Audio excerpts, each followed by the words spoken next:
ધોરણ 6 પ્રકરણ નંબર 2 જેનું સ્વાધ્યાય 2.2 અને પૂર્ણ સંખ્યા વિશેના ગુણધર્મો આપણે આ ભાગ એટલે કે પાર્ટ 3માં શીખવાના છે. ગુણધર્મોની વાત કરીએ તો અગાઉ ધોરણ 5માં પણ તમે એનો પરિચય ટૂંકમાં મેળવેલો છે. આજે તેને આપણે આ પૂર્ણ સંખ્યાના ગુણધર્મો તરીકે વિગતે સમજીશું. તો શરૂ કરીએ. પહેલો ગુણધર્મ આવે છે સંવૃત્તાનો ગુણધર્મ. તો પોઈન્ટર લઈને શરૂ કરીશું. સંવૃત્તાનો ગુણધર્મ. હવે તેમાં સમજો કે સરવાળા વિશેના ગુણધર્મો, બરાબર, અને અહીંયા છે ગુણાકાર વિશેના ગુણધર્મો. એટલે અહીંયા સરવાળાના વિશેનું છે લખેલ અને અહીંયા ગુણાકાર વિશેનું આવશે. જેમાં પહેલો ગુણધર્મનું નામ છે સંવૃત્તાનો ગુણધર્મ. એમાં બાળમિત્રો સમજો કે સરવાળા વિશેના ગુણધર્મમાં પહેલું, કોઈ પણ બે પૂર્ણ સંખ્યાનો સરવાળો પૂર્ણ સંખ્યા જ મળે. હવે તમે કોઈ પણ પૂર્ણ સંખ્યાના સરવાળા કરો કે ગુણાકાર કરો, તમને પૂર્ણ સંખ્યા જ મળે. ગુણાકારનું પછી લઈશું. સરવાળાનું ઉદાહરણ આપણે જોઈએ તો અહીંયા છે 3 + 5. જવાબ કેટલો મળ્યો? 2 મળ્યો. અહીંયા લઈએ 4 + 3. જવાબ કેટલો મળ્યો? 7 મળ્યો. બરાબર છે. સોરી, અહીંયા 5 + 3 8 મળશે, તો જે પૂર્ણ સંખ્યા છે. અહીંયા તમારે આવશે 8. બરાબર. અને 4 ને 3 7. હવે એવી જ રીતે તમે ગુણાકાર વિશેના ગુણધર્મમાં જોશો તો સંવૃત્તાનો ગુણધર્મ ત્યાં લાગુ પડશે. તો કોઈ પણ બે પૂર્ણ સંખ્યાનો ગુણાકાર પણ પૂર્ણ સંખ્યા જ મળે છે. અહીંયા આપણે ઉદાહરણ લીધું 3 × 5 એટલે 5 તારી 15, જે પૂર્ણ સંખ્યા છે. 8 × 2 એટલે 16 થાય. 8 દુ 16, તો એ પણ પૂર્ણ સંખ્યા છે. એટલે અહીંયા કીધું છે સરવાળાના અને ગુણાકારના ગુણધર્મમાં સંવૃત્તાનો ગુણધર્મ એ જ કહેવા માગે છે કે તમે કોઈ પણ બે પૂર્ણ સંખ્યા લો, તેનો સરવાળો કરો કે ગુણાકાર કરો, તો જવાબમાં જે તમને મળશે તે પણ પૂર્ણ સંખ્યા જ હશે. સમજી ગયા? તો આ છે સંવૃત્તાનો ગુણધર્મ. હવે આપણે જોઈએ કે ક્રમનો ગુણધર્મ.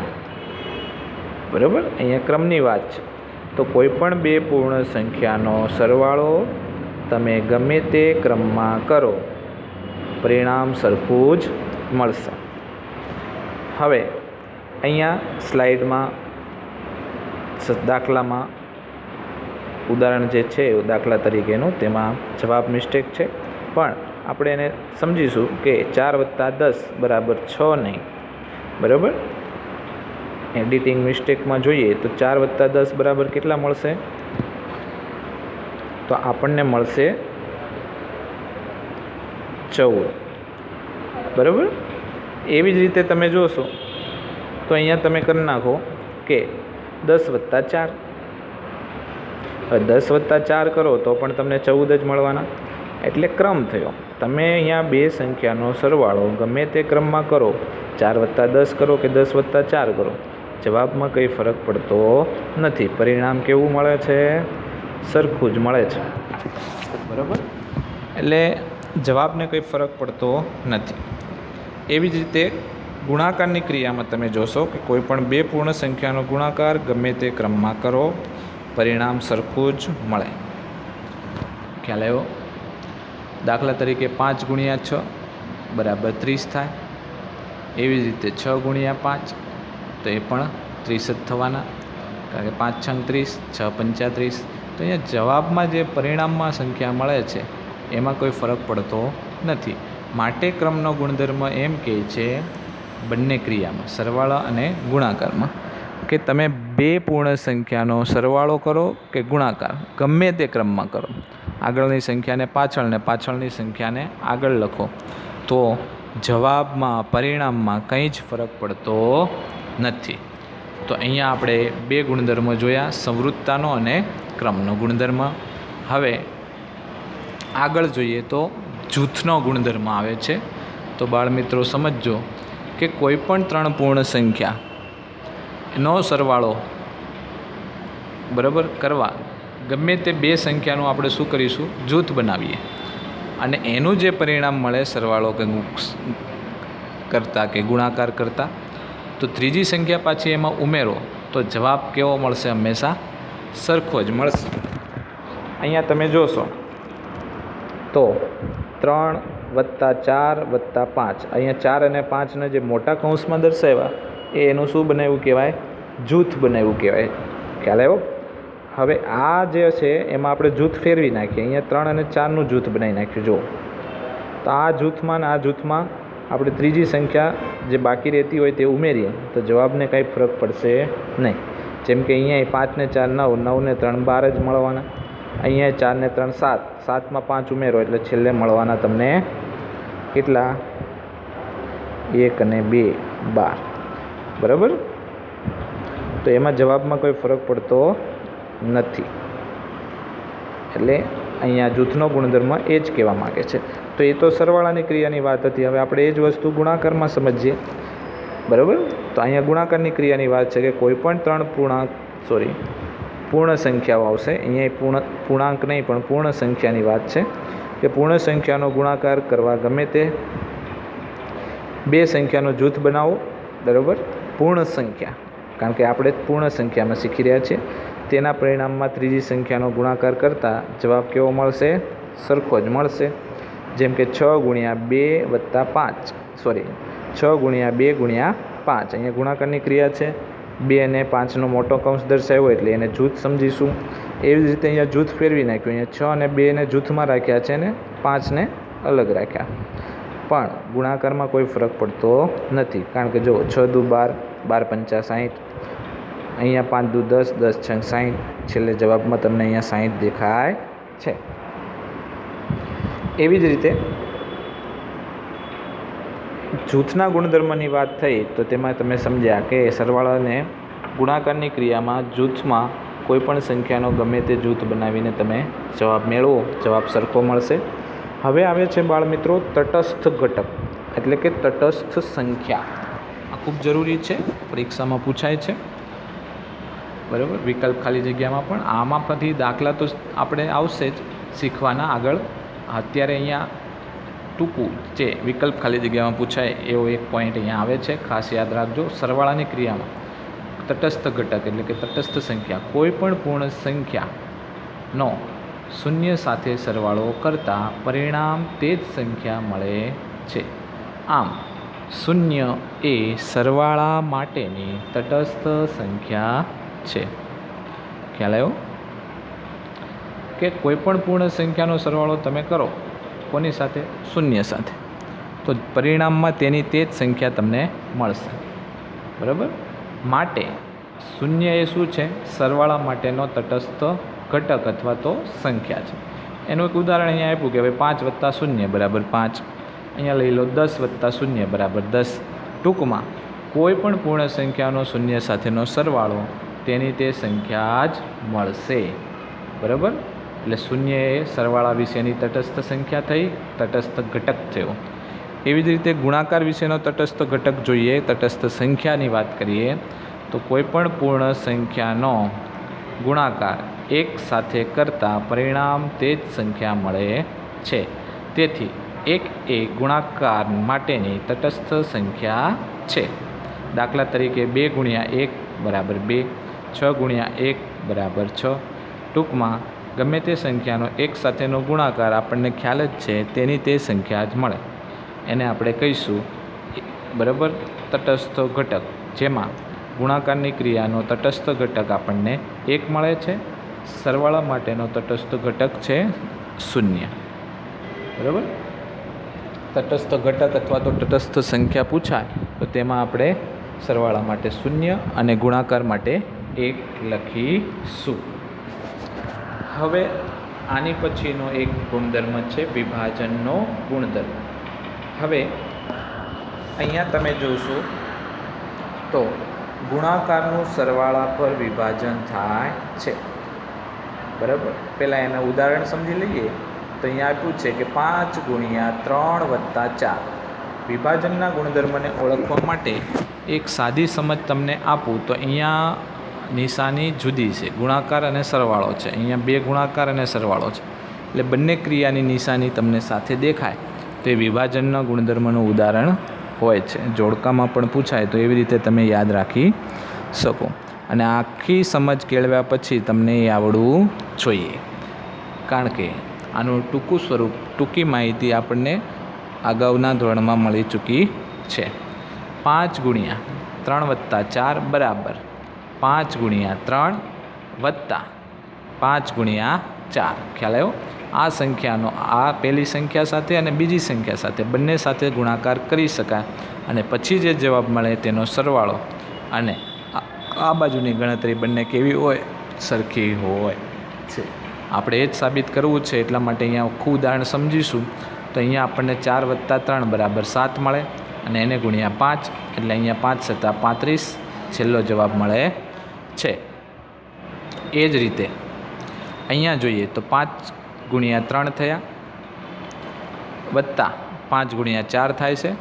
તો 5 ગુણ્યા 3 એટલે 15 અને 5 ગુણ્યા 4 એટલે 20. તો 5 તરી 15 અને 5 ચોક 20. 20 અને 15 એનો સરવાળો તમને કેટલો મળશે? તો 20 અને 15નો સરવાળો પણ 35 થાય છે.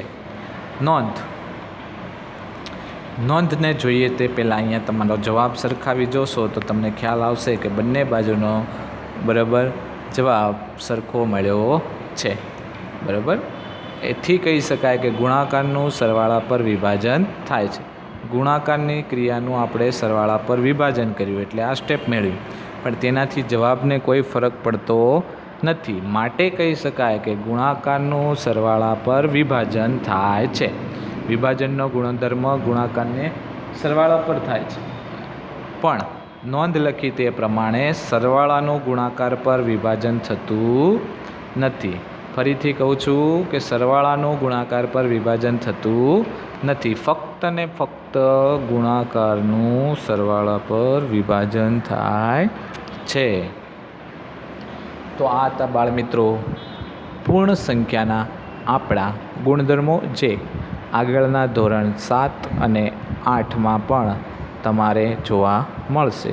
ફક્ત તેની સંખ્યાઓનું સ્વરૂપ આગળ જતાં પૂર્ણાંક સંખ્યા થશે અને 8મા ધોરણમાં સમય સંખ્યાને લગતા થશે.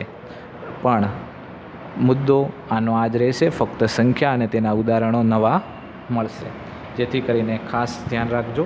અને આ ગુણધર્મો ઉપરથી આપણે દાખલા પણ ગણવાના આવે છે. તો શરૂઆત કરીશું આપણા સ્વાધ્યાય 2.2ની. તેમાં આપણને સૂચના આપેલી છે કે સંખ્યાઓને યોગ્ય રીતે ગોઠવી સરવાળો કરો. સંખ્યાઓને આપણે યોગ્ય રીતે ગોઠવવાની છે અને ત્યારબાદ સરવાળો કરવાનો છે. બરાબર, એનું જરૂર એટલા માટે છે, તમે સરવાળામાં જો ન ખબર પડે તો સીધો સરવાળો કરો તો પણ તમને જવાબ તો મળવાનો જ છે. પરંતુ અહીંયા થોડો ગુણધર્મનો ઉપયોગ પણ કરવાથી તમારો જવાબ ઝડપથી અને સરળતાથી તમને મળી શકે છે. બરાબર, અને જો એમ ન ફાવે તો તમે આવા દાખલામાં સીધો જ સરવાળો બતાવી વધીને ઊભી સંખ્યા લખીને પણ જવાબ મેળવી શકો. તો એ તો તમને આવડે જ છે. તો આ જે નવું છે, મેં અગાઉ વાત કરી ગુણધર્મ સમજાવતી વખતે, તો તે પ્રમાણે આપણે શીખીએ. તો અહીંયા 837 વત્તા 208 વત્તા 363 આપ્યા છે. હવે એમાં તમે જોશો તો કઈ બે સંખ્યાઓને આપણે સરવાળો કરીએ તો આપણને શૂન્યવાળી સંખ્યા મળે છે. તો અહીંયા ક્રમનો ગુણધર્મનો ઉપયોગ થયો કહેવાય. આપણે ક્રમ ફેરવ્યો, 363ને આગળ લીધા, કારણ કે 7 ને 3 10. બરાબર, અહીંયા 8 7માં નથી મળતા, 8 3માં નથી મળતા, એટલે અહીંયા એક આનો ચાન્સ છે. એવી રીતે તમે અંદાજ લગાવશો એટલે તમને ખ્યાલ આવશે. તો એનો સરવાળો કરવાનો શક્યમાં બનશે અને 0 મળશે.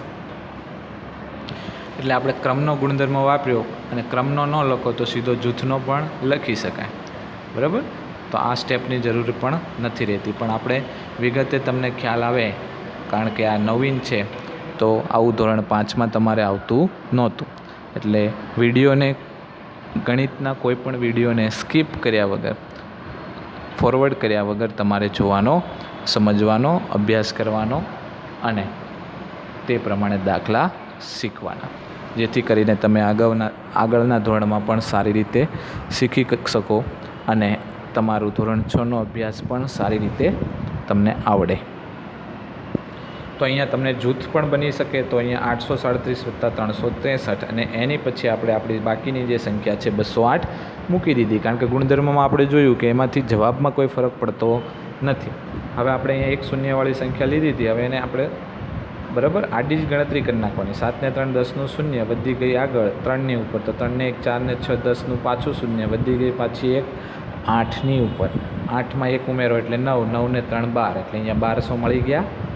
અને એમાં 208 ઉમેરો તો હવે તમે ઇઝીલી, સહેલાઈથી, ઝડપથી મૂકી શકો છો કે 8 0 8 0 0 0, 12 ને 2 14, એટલે 1408 આપણો આપેલી રકમનો જવાબ છે. તો આવી રીતે તમે આડા સરવાળા કરીને પણ જવાબ ઝડપથી મેળવી શકો છો. નવું છે ત્યાં સુધી તમને કદાચ અગવડતા લાગશે, પણ બરાબર, ટ્રાય વિલ બી સક્સેસ એવી કહેવત છે. કહેવાનો મિનિંગ, એનો અર્થ એ થાય કે તમે વારંવાર જો પ્રયત્ન કરશો, તેને શીખવાનો પ્રયત્ન કરશો તો એ જરૂરથી આવડશે. તો તેની પણ પ્રેક્ટિસ કરવી. બીમાં છે 1962 + 453 + 1538 + 647. હવે અહીંયા 4 સંખ્યા થઈ ગઈ બાળ મિત્રો. તો તમે જોશો તો સીધો જ સરવાળો કરો તો પણ તમને જવાબ તો મળવાનો જ છે, જેમ વધી મૂકીને આપણે કરતા તેમ. પણ અહીંનું આ સ્વાધ્યાય તમને જે મેં ગુણધર્મો સમજાવ્યા તેનો ઉપયોગ કરીને કરવાનો છે, જે આગળના ધોરણમાં પણ તમારે આવા દાખલા આવશે. તો આપણે સમજીએ કે અહીંયા 62 છે એટલે એકમનો અંક 2, તો 2માં કઈ સંખ્યા ઉમેરો આમાંથી? તો શૂન્યવાળી સંખ્યા મળે તો 8 ઉમેરવાથી. 3 ના ઉમેરી શકાય, 7 ન ઉમેરી શકાય 2માં, એટલે 8 ઉમેરો તો શૂન્ય થાય, એટલે આપણે એ સંખ્યા નજીક લખી નાખી. અને 3માં 7 ઉમેરો તો શૂન્યવાળી મળે, એટલે એ બે સંખ્યા નજીક લખી નાખી. એટલે ક્રમનો ગુણધર્મનો ઉપયોગ થયો.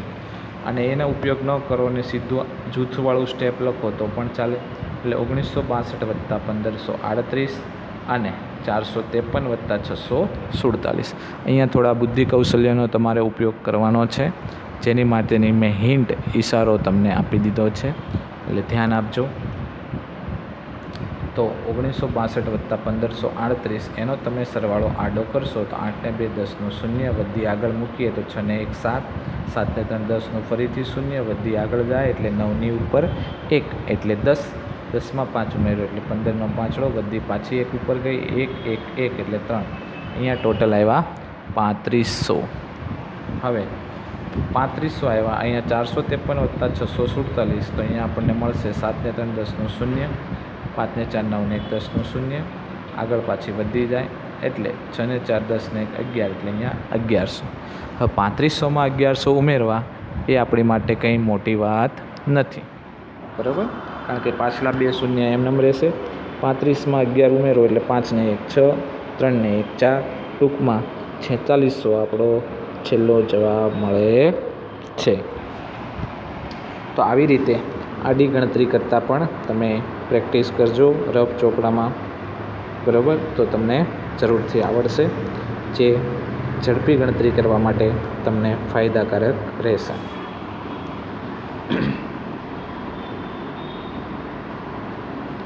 અહીંયા પ્રશ્ન 1માં A અને B બે દાખલા હતા. હવે પ્રશ્ન નંબર 2, એમાં તમારે ગુણાકારની ક્રિયા આપી છે કે સંખ્યાઓને યોગ્ય રીતે ગોઠવી ગુણાકાર શોધો. પહેલું લઈએ 2 × 1768 × 50. ગુણધર્મોનો ઉપયોગ કરીને કરવાનો છે, એટલે આપણે એ જ રીત વાપરીશું. કારણ કે તમે જોશો કે આનો ગુણાકાર તમે સ્ટેપ બાય સ્ટેપ કરવા જાઓ તો ગણતરી કરતાં વાર લાગે. માટે કરીને જ આવા દાખલા આપેલા છે કે જેનો ઉપયોગ તમે ગુણધર્મથી કરો તો ઝડપથી થાય. એટલે અહીંયા 2 અને 50 તમે સમજી શકો છો કે એનો ગુણાકાર તમે કરો એટલે શૂન્યવાળી સંખ્યા મળે. એટલે અહીંયા તમે જોશો તો અહીંયા 2 ગુણ્યા 50 ગુણ્યા 1768 મૂકી દીધા છે, જેને આપણે ક્રમનો ગુણધર્મનો ઉપયોગ કર્યો કહેવાય. હવે જૂથ બનાવીએ તો 2 ગુણ્યા 50 ગુણ્યા 1768, જેમાં જૂથનો ગુણધર્મ આપણે વાપર્યો છે. તો અહીંયા ખાલી ક્રમ અને ખાલી જૂથનો એટલું લખો તો પણ ચાલશે. તો 50 ગુણ્યા 2 એટલે 50 દુ 100 થાય, એને ગુણ્યા 1768 કરવાના થાય. બરાબર છે. હવે 1768ની પાછળ આપણે ખાલી ફક્ત 2 શૂન્ય મૂકવાના થાય. બરાબર. તો અહીંયા આપણી સંખ્યા મળી 1,76,800. તો આ આપણો જવાબ થયો. બરાબર. બીમાં છે 4 ગુણ્યા 166 ગુણ્યા 25. બરાબર. હવે 166 ગુણ્યા 4 કરો અને પછી 25 વડે ગુણો તો દાખલો ગણતા અને ખૂબ વાર લાગે અને ભૂલ પડવાની શક્યતા પણ વધી જાય. પરંતુ જો તમે દાખલો આ રીતે ગણશો, જેમ કે તમને ખ્યાલ આવવો જોઈએ કે 25 ચોક કેટલા થાય, 100 થાય. એટલે 4 ગુણ્યા 25 મૂકી દીધા, જેને આપણે જૂથ બનાવીશું અને એને ગુણ્યા 166 લઈશું.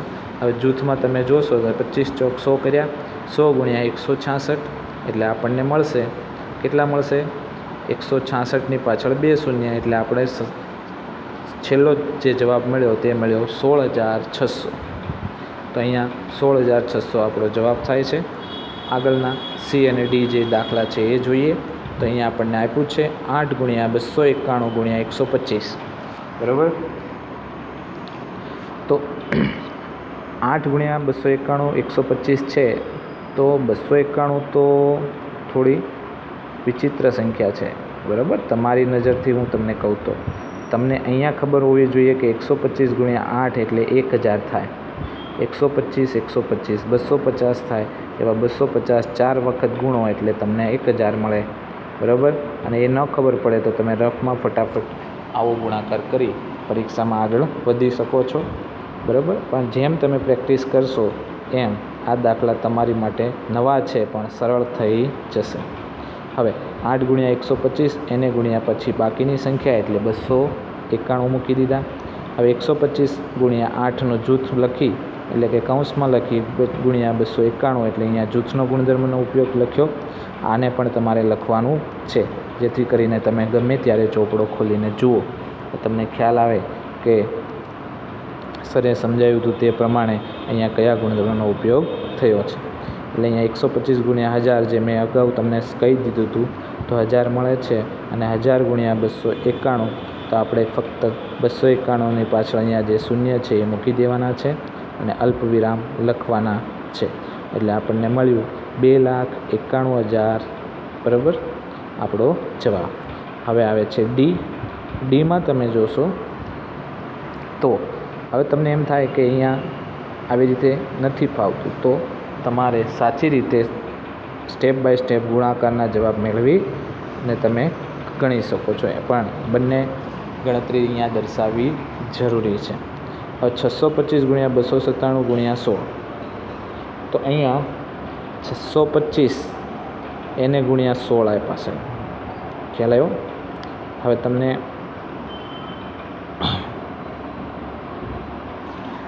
625 ગુણ્યા 16 કરશો એટલે અહીંયા જુઓ કેટલા મળે છે, 10,000 મળે છે. તો એ પણ યાદ રાખી શકજો. બરાબર. યાદ રાખશો એટલે તમને એ મગજમાં બેસશે. 2-3 વાર દાખલા આવા ગણશો ત્યારે. તો 625 ગુણ્યા 16નું આપણે જૂથ બનાવ્યું અને એને ગુણ્યા 297, એટલે અહીંયા જૂથનો ગુણધર્મ આ સ્ટેપ ન લખી શકો તો પણ ચાલી જાય. હવે આનો ગુણાકાર તમે રફમાં ડાયરેક્ટ ન આવડે તો કરી શકો છો, જેથી કરીને તમને અહીંયા જ ખબર પડી જશે કે આમાં બનશે કે નહીં. ન બને તો પછી બાકીની સંખ્યા આ વધી એટલે એમાં ટ્રાય કરી શકો છો. બરાબર. પણ બને ત્યાં સુધી જેમાં 5 વાળી સંખ્યા હોય તે શૂન્યને લખતી હોય, એટલે કે શૂન્યવાળી સંખ્યા મળે તેવો જવાબ મેળવી શકે તેમ હોય. બરાબર. ગુણાકાર કરતાં આપણને મળશે 10,000. 10,000 ગુણ્યા 297. પણ શૂન્યવાળા ગુણાકાર મેં સરળ રીતે તમને સમજાવ્યા. બરાબર. તો 297 એકા 297 થાય એટલે એ મૂકી દીધા અને પાછળ અહીંયા 2 ને 2 4 શૂન્ય મૂકી દીધા. પછી અલ્પવિરામ તમારે 3, 2, 2 આપણે શીખ્યા છીએ સંખ્યા લેખન પદ્ધતિમાં તે રીતે મૂકી દેવાના. એટલે આપણો જવાબ થયો 29,70,000. તો આ હતું આપણા. હવે બાકીના બે પ્રશ્નો આગળ આવે છે ઈ અને એફ. તો એમાં છે 285 ગુણ્યા 5 ગુણ્યા 60. હવે અહીંયા તમે જોશો તો 6 પંચા 30 એટલે 300 થાય. જૂથનો ગુણધર્મનો ઉપયોગ કર્યો અને એને ગુણ્યા આપણે 285 કરીશું એટલે 2 શૂન્ય તો આવવાના જ છે. પણ અહીંયા જોઈએ તો 5 તરી 15નો પાંચડો વધી 1 ઉપર મૂકી દેવાની. 8 તરી 24 ને 1 25નો પાંચડો ફરીથી વધી 8 તરી 24 ને 1 25 25નો પાંચડો વધી 2 મૂકી દેવાની અને 2 ને 2 4 બરાબર. 3 દુ 6 6માં 2 ઉમેરો એટલે 8 થાય બરાબર. તો તમે આવી આડી ગણતરી અને આડી ગણતરી ન ફાવે તો રફ કામમાં ગુણાકાર કરી અને બાકીના 2 શૂન્યો લગાડી શકશો. એટલે તમને મળશે 855ની પાછળ 2 શૂન્ય અલ્પવિરામ સાથે મૂકો એટલે આપણો જવાબ થયો 85,500. આગળ એફ છે. એફમાં તમને 4 સંખ્યાઓ આપી છે જેમાં 125 ગુણ્યા 40 ગુણ્યા 8 ગુણ્યા 25. હવે 125 અને 8વાળું આપણે આગળ આવ્યું હતું બરાબર. એટલે 125 ગુણ્યા 8નું એક જૂથ બનાવશું તો બાકીની 2 સંખ્યા વધી તો તેમાં પણ તમે જોશો તો ખ્યાલ આવશે 25 ચોક 100 થાય અને 1 શૂન્ય વધારે છે એટલે એના 1000 થશે અને અહીંયા 125 અઠ્ઠા પણ 1000 થશે. તો આવી રીતે તમારે અંદાજ આવી જવો જોઈએ બરાબર. અને 1-2 વાર તમે આ દાખલા ગણશો એટલે તમને એ યાદ પણ રહેશે. હવે જૂથ બની ગયા આપણા 125 ગુણ્યા 8 અને એની વચ્ચે પણ ગુણાકાર લખવાનો છે 40 ગુણ્યા 25. ખ્યાલ આવ્યો. હવે 25 ચોક 100 અને 1 શૂન્ય બીજું 40નું એટલે 1000 અહીંયા મળે છે અને અહીંયા 125 અઠ્ઠા પણ 1000 મળે છે. હવે 1000 અને 1000 2000 નથી લખવાના. એની વચ્ચે પણ શું છે ગુણાકાર છે એટલે ગુણાકારની ક્રિયા કરવાની થાય. અને ગુણાકારની ક્રિયામાં મેં કીધું છે કે અંકો આપેલા હોય એનો ગુણાકાર કરવાનો એટલે 1 એકા 1 અને પાછળ 3 ને 3 6 શૂન્ય લગાડી દેવાના છે. એટલે આપણો જવાબ થશે 10 લાખ. તો અહીં આપણો છેલ્લા ઈ અને એફનો જવાબમાં ઈમાં મળ્યા આપણને 85,500 અને એફમાં મળ્યા આપણને 10 લાખ. તો અહીં આપણા વિડીયોને વિરામ આપીએ છીએ. Thank you for watching.